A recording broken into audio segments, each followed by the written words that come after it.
Hello dear student, previous section में electrostatic complete किया था जिसमें हमने Coulomb's law, electric field, electric dipole, Gauss law and capacitor और कैपेसिटर का रेजिस्टेंस के साथ चार्जिंग डिस्चार्जिंग भी किया था।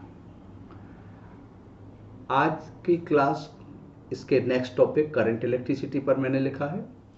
करंट इलेक्ट्रिसिटी पर सिर्फ बेसिक सी डेफिनेशंस आज बताने की कोशिश कर रहा हूँ, क्योंकि इसके बाद फिर क्वेश्चंस लूँगा और थ्योरेटिकल तरीके से और कॉन्सेप्चुअल तरीके से आगे बढ़ूँगा। तो आज की क्लास प्योर कॉन्सेप्चुअल है और थ्योरेटिकल क्लास है। थ्योरेटिकल क्लास इस सेंस में है कि अभी रिसेंटली मैंने नीट का पेपर देखा, उसका सॉल्यूशन भी विलियम्स फिजिक्स क्लासेस पर डाला था। तो मैंने देखा कि बहुत कुछ क्वेश्चन थ्योरेटिकल आए और सिर्फ ये नीट की बात नहीं है, आप लोगों को नीट के अलावा भी कई सारे एग्जाम ऐसे होते हैं जिसमें थ्योरेटिकल क्वेश्चन भी बहुत ज़्यादा पूछे जाने लगे हैं। इसका मतलब थ्योरी का भी एक बहुत अच्छे लेवल पे आइडिया होना चाहिए। एक बात और कहना चाहूँगा, इन सारे एग्जाम को देखकर, चाहे आईआईटी मेंस हो, एडवांस हो या नीट का पेपर हो, आपकी कैलकुलेशन फास्ट होना चाहिए विद एक्यूरेसी। ठीक है, तो बिल्कुल बहुत छोटी छोटी डेफिनेशंस लिखी हैं, कोई बहुत बड़ा काम नहीं किया आज की क्लास में। सबसे पहले करंट इलेक्ट्रिसिटी क्या है। आपने देखा था इलेक्ट्रोस्टैटिक के अंदर हम स्टेशनरी चार्ज की स्टडी करते हैं एंड करंट इलेक्ट्रिसिटी के अंदर हम किसकी स्टडी करेंगे? करंट इलेक्ट्रिसिटी के अंदर मूविंग चार्ज की स्टडी करते हैं। इसके अंदर हम करते हैं study of moving charge. Moving charge की स्टडी जिस ब्रांच में करते हैं उसको बोलते हैं करंट इलेक्ट्रिसिटी। इसमें हम स्टडी ऑफ मूविंग चार्ज, ये पहले भी हमने कई बार लिखा होगा कि मूविंग चार्ज की स्टडी जिसमें करते हो उसको इलेक्ट्रोडायनामिक्स कहते हैं और करंट इलेक्ट्रिसिटी भी कह सकते हैं। अब सवाल आता है इलेक्ट्रिक करंट क्या है। तो इलेक्ट्रिक करंट आपको पता है rate of flow of charge is called current. इसको जनरली आई से रिप्रेजेंट करते हैं और आई इक्वल टू होता है Q by T. I equal to कितना होगा? Q by T. लेकिन I equal to Q by T लिखने का अधिकार केवल तब होगा, यहाँ आई इक्वल टू में क्या लिख रहा हूं? Q by T. I equal to Q by T लिखने का अधिकार तब होगा जब करंट टाइम के साथ वेरी नहीं करे। अगर करंट टाइम के साथ वेरी करे तो आई इक्वल टू फिर लिखोगे D Q by D T. D Q by D T का मतलब current be the function of time, variable current. कैसे बनती वेरिएबल करंट, ये आने वाले टाइम पे बताएंगे। अभी सिंपल सी करंट की बात कर रहे हैं। आपने देखा होगा पूरी फिजिक्स के अंदर 7 क्वांटिटीज फंडामेंटल क्वांटिटीज होती हैं, उसमें इलेक्ट्रिक करंट भी फंडामेंटल क्वांटिटी है। तो इलेक्ट्रिक करंट फंडामेंटल क्वांटिटी, इसका एसआई यूनिट कूलॉम पर सेकंड, जिसको हम एम्पियर बोलेंगे। सीजीएस यूनिट क्या होगा? ईएसयू और ईएमयू में डिवाइड होगा। ईएसयू means electrostatic unit, EMU means electromagnetic unit. तो इलेक्ट्रोस्टैटिक यूनिट जब लिखोगे तो इसको स्टेट एम्पियर और इसको एबी एम्पियर, और जो चार्ज का रिलेशन होता है वही करंट का रिलेशन होगा। ये आपको दिख भी रहा है यहाँ पे, ठीक है। और ये कैसी क्वांटिटी है करंट? करंट कैसी क्वांटिटी है? स्केलर क्वांटिटी है। ये कैसी क्वांटिटी है करंट?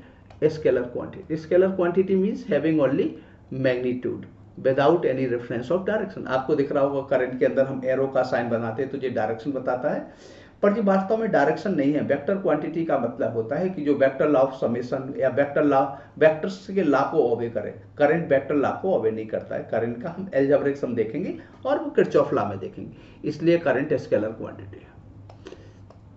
इसके बाद जब किसी कंडक्टर के अंदर, जब किसी भी कंडक्टर के अंदर हम एब्सेंस ऑफ इलेक्ट्रिक फील्ड में इलेक्ट्रॉन कंडक्टर में फ्रीली मूव करते रहते हैं। जैसा कि आपको पता है कि इलेक्ट्रॉन क्यों फ्रीली मूव करते हैं?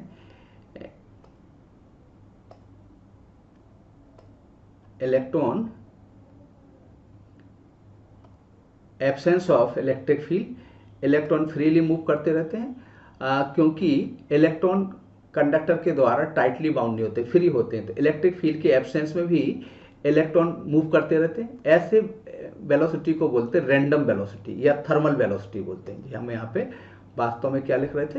रैंडम वेलोसिटी, या इसको हम थर्मल वेलोसिटी कहते हैं। ये इलेक्ट्रिक फील्ड के एब्सेंस में होगा, ठीक है। इलेक्ट्रिक फील्ड के एब्सेंस में इलेक्ट्रॉन कुछ कांस्टेंट वेलोसिटी से मूव करते हैं और इस वेलोसिटी को बोलते हैं रैंडम वेलोसिटी। ध्यान रखना, ये रैंडम वेलोसिटी की जो बात कर रहे हैं वो इलेक्ट्रिक फील्ड के एब्सेंस में कर रहे हैं। जी इसका ऑर्डर लगभग 10⁴ और 10⁵ मीटर पर सेकेंड होता है।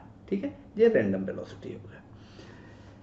यहाँ कोई इलेक्ट्रिक फील्ड अप्लाई नहीं करते, यानी किसी भी डायरेक्शन में net flow of electron zero होगा, यानी नेट करंट कहीं भी जीरो होगा। जैसे एक्स डायरेक्शन में अगर मान लो देखें तो अगर 10 इलेक्ट्रॉन पॉजिटिव एक्स में जा रहे हैं तो मोर लेस 10 इलेक्ट्रॉन ही नेगेटिव एक्स में जाएंगे, यानी net flow of electron at any direction क्या होगा, जीरो होगा।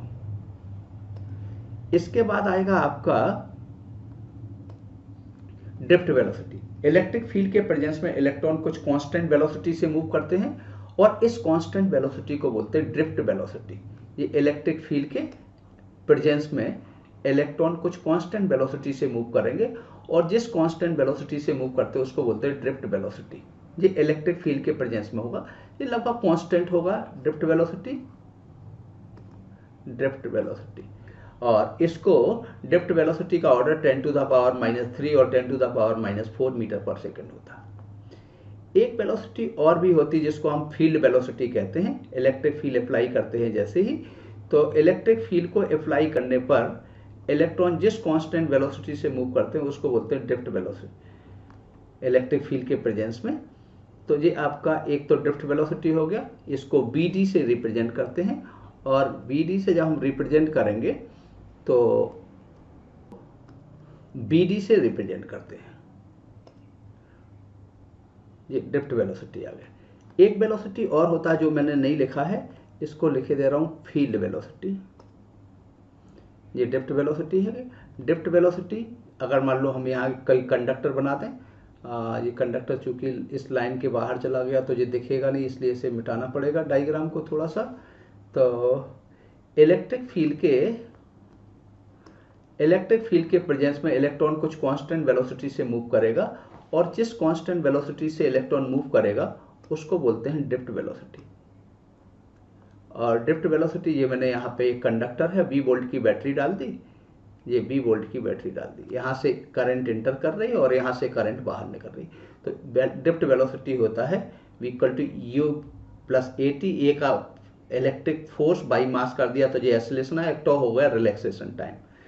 अगर इलेक्ट्रिक फील्ड को देखें तो इलेक्ट्रिक फील्ड का फॉर्मूला होता है E = V/L। ये कहाँ से आया, E होता है V/L। इलेक्ट्रिक फील्ड का मतलब होता है ये पोटेंशियल डिफरेंस और divided by length of conductor, ये आ जाएगा। ठीक है, अगर इसका चार्ज के साथ देखें तो ये आपका टोटल चार्ज आ गया VD, ड्रिफ्ट वेलोसिटी, एरिया से मल्टीप्लाइड किया और टाइम से जो लेंथ आ गई, और लेंथ में n से कर दिया तो ये वॉल्यूम, तो ये आ गया आपका total number of electron multiplied by electronic charge कर दिया तो टोटल चार्ज आ गया। तो ये मैंने इस पर एक रिलेशन लिखा था। ठीक है, इस रिलेशन के बाद नेक्स्ट देखेंगे करंट का। तो करंट इक्वल टू होता है I = Q/T। करंट कितना होगा, I = तो T हटा दिया तो ये आपका करंट आ गया। करंट डेंसिटी वेक्टर क्वांटिटी है, J = I × A, तो I = J.A। BD करती है, एरिया से डिवाइड करती है। ठीक है, तो ये करंट डेंसिटी आ गया। करंट डेंसिटी के बाद अगर हम देखें, यहाँ तक हमने करंट डेंसिटी निकालने के बाद हमने नेक्स्ट देखा कि करंट डेंसिटी का I = J.A, जहाँ कंडक्टर की विड्थ या एरिया क्रॉस सेक्शन कम होगा वहाँ करंट डेंसिटी ज़्यादा होगी। इसका कंपेयर आप फ्लूइड मैकेनिक्स में इक्वेशन ऑफ कॉन्टिन्यूटी से कर सकते हैं, मैंने लिखा भी है। इसका कंपेयर किससे कर सकते हैं, इक्वेशन ऑफ कॉन्टिन्यूटी से।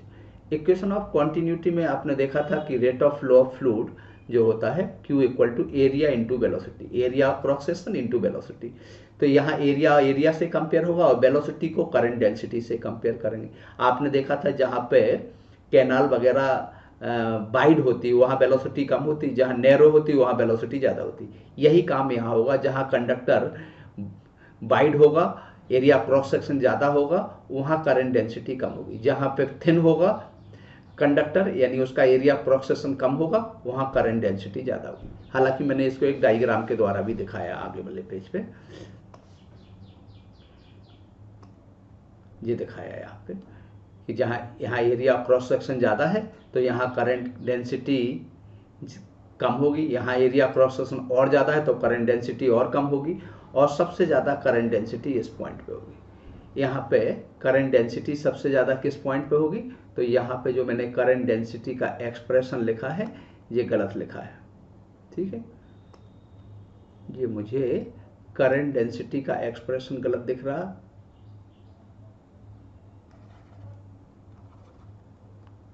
क्यों, सबसे ज़्यादा एरिया का सबसे कम एरिया इसमें दिख रहा है किस पॉइंट पे, इस पॉइंट पे एरिया सबसे कम दिख रहा, तो करंट डेंसिटी यहाँ सबसे ज़्यादा होगी। दूसरे नंबर का एरिया दिख रहा है, इसका एरिया इसके रिस्पेक्ट में ज़्यादा दिख रहा, तो नेचुरल है यहाँ करंट डेंसिटी ज़्यादा होगी, और सबसे कम करंट डेंसिटी होगी ये, ठीक, क्योंकि करंट डेंसिटी एरिया के इनवर्सली है, लिखने में गलती हो गई थी, तो ये करंट डेंसिटी आ गया, ठीक है।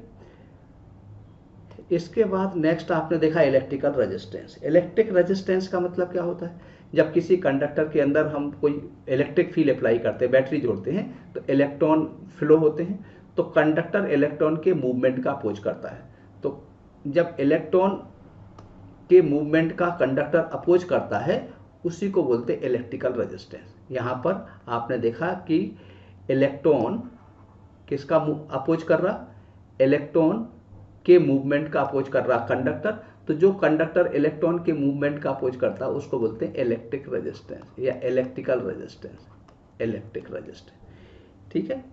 कंडक्टर जैसे इलेक्ट्रिक फील्ड अप्लाई करेंगे तो इलेक्ट्रॉन इलेक्ट्रिक फील्ड के अपोजिट डायरेक्शन में मूव करेंगे, तो वो कंडक्टर इलेक्ट्रॉन के मूवमेंट का अपोज करेगा। हर कंडक्टर अलग अलग तरीके से अपोज करेगा, इसलिए हर कंडक्टर का रेजिस्टेंस अलग होगा। तो हमने कहा opposition offered by conductor to flow of electron in the presence of electric field is called electrical resistance. इसको आर से रिप्रेजेंट करते हैं, इसका एसआई यूनिट ओम होता है, सिंबल जे होता है।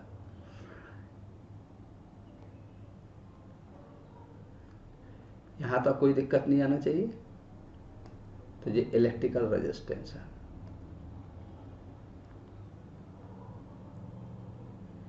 इसके बाद नेक्स्ट देखते हैं, देखो हमने यहाँ से करंट फ्लो करी तो R equal to V by I हो गया। इस कंडक्टर में हमने यहाँ करंट फ्लो करी, हालांकि ये कंडक्टर हमें यहाँ से हटाना पड़ेगा। क्यों हटाना पड़ेगा कंडक्टर, क्योंकि ये कंडक्टर इस रेंज के बाहर आ गया है, तो पहले तो कंडक्टर को हटा दें।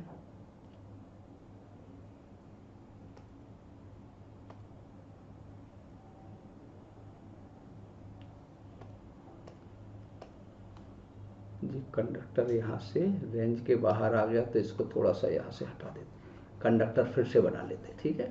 तो ये एक कंडक्टर बना लेता हूँ यहाँ पे, और उसमें करंट फ्लो कराते हैं कंडक्टर में, एक एंड से करंट फ्लो कराते हैं, दूसरे एंड से करंट बाहर कर दें। ये कंडक्टर यहाँ से करंट इंटर करें, आई एम्पियर की करंट मान लो इंटर कर रही, 20 वोल्ट की बैटरी है, ये 20 वोल्ट की बैटरी डालते, तो R equal to V by I हो जाएगा। ये 20 वोल्ट की बैटरी, यहाँ से आई एम्पियर की करंट इंटर कर रही है इस कंडक्टर में, और आई एम्पियर की करंट ही बाहर निकले, तो R equal to V by I, volt पर एम्पियर इसका यूनिट हो जाएगा, जिसको हम सिंपली ओम कहते हैं। ओम्स लॉ तब कह सकते हैं जब कंडक्टर का टेम्परेचर कांस्टेंट रखें और फिजिकल कंडीशन कांस्टेंट रखें, तब वी आई के प्रोपोर्शनल होगा, और उस समय जो वी आई का रेशियो होगा वो इलेक्ट्रिकल रेजिस्टेंस कहलाता है। वो लिखा है हमने, keeping all physical condition, keeping temperature and all physical condition are constant, then potential difference across conductor is directly proportional to flow of current, so R, इसको बोलते हैं ओम्स लॉ। ओम्स लॉ तभी काम करेगा जब फिजिकल कंडीशन कांस्टेंट होंगे। अगर physical condition constant नहीं होंगी तो ओम्स लॉ एप्लीकेबल नहीं होगा। नेक्स्ट आ गया, ओम्स लॉ एप्लीकेबल होगा फॉर ओनली कंडक्टर और मेटल्स। इलेक्ट्रोलाइट्स पे भी एप्लीकेबल होता है कुछ पर्टिकुलर कंडीशन में, लेकिन वो बाद में बताएंगे। सेमीकंडक्टर पे कभी भी एप्लीकेबल नहीं होगा, ये ध्यान रखना। डिपेंडेंसी ऑफ रेजिस्टेंस, रेजिस्टेंस किस पे डिपेंड करता है, लेंथ के डायरेक्टली प्रोपोर्शनल, एरिया के इनवर्सली, तो R equal to rho L by A. Rho proportionality constant है, जिसको रेजिस्टिविटी या स्पेसिफिक रेजिस्टेंस कहते हैं, और स्पेसिफिक रेजिस्टेंस या resistivity only nature of material पे डिपेंड करेगा। एरिया पे डिपेंड नहीं करेगा, लेंथ पे डिपेंड नहीं करेगा। रजिस्टिविटी को अभी हम ओम्स लॉ में ड्राइव करेंगे। M N E square tau, M electron का मास है, N number of electron per unit volume है। यहाँ पे जी सब कुछ कट जाना है, इसमें से बाहर चला गया तो ये अलग से लिखना पड़ेगा। टॉ के बारे में, टॉ रिलैक्सेशन टाइम है। यहाँ पे टॉ क्या है? Relaxation time. एम है number of electron per unit volume, N है number of electrons per unit volume. ये आपका नंबर ऑफ इलेक्ट्रॉन्स आ गया, इलेक्ट्रॉन्स पर यूनिट वॉल्यूम। और टॉ है रिलैक्सेशन टाइम, रिलैक्सेशन टाइम। तो इसका मतलब रॉ किस पर डिपेंड करेगा? Number of electron per unit volume और रिलैक्सेशन टाइम। हर कंडक्टर के लिए number of electron per unit volume अलग होगा, तो हर इसका मतलब रजिस्टिविटी डिफरेंट कंडक्टर के लिए डिफरेंट होगा, मतलब नेचर ऑफ मटेरियल पे डिपेंड करेगा।